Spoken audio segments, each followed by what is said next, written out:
Hello students. Tips for history, first of all, don't take any stress, that is very important, and don't think this is one subject where you have to cram. You don't have to cram, you just have to understand the concept and translate it into your own language.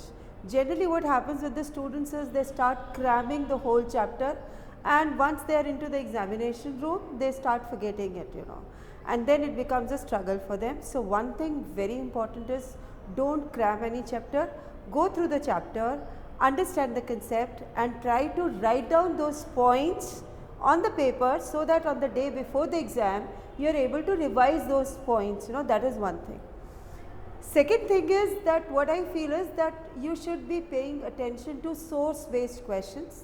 There are going to be 3 source based questions, and each question is going to be for 7 marks, and that source based question has 3 parts again, So because it is divided, you can get, answers, you will be able to answer those questions easily, because that is scoring.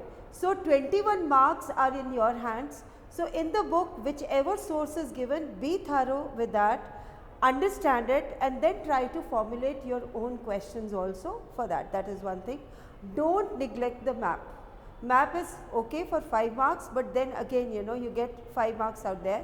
So 21 and 5, that makes it 26 marks out of 80 paper is in your hand. So you should not, ignore the source based question and the map. That is one thing, which I would like to say.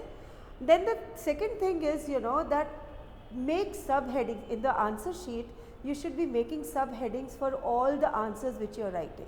Sometimes, maybe because of paucity of time, examiner may not be able to read your whole answer. So if the subheadings are there, and they are underlined properly, then, again you will be able to score well. As far as the chapters are concerned, you should be thorough with each and every point of the chapter.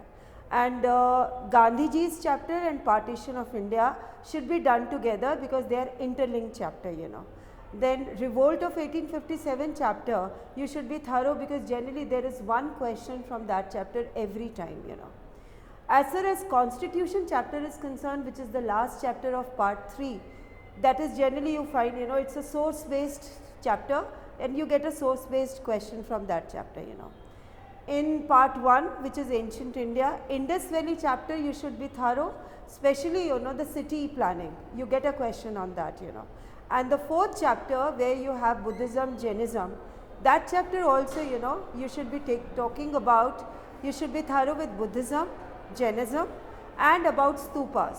My guesswork is maybe there might be a question on sculpture this time, so don't even think of, omitting that one also.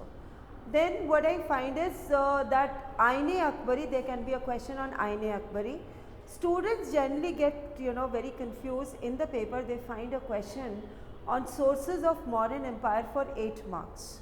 So you need to prepare that question, because that is one question which is expected also. So what you do is take that chapter thoroughly and prepare, your points on sources of Mauryan dynasty. That's it. Thank you.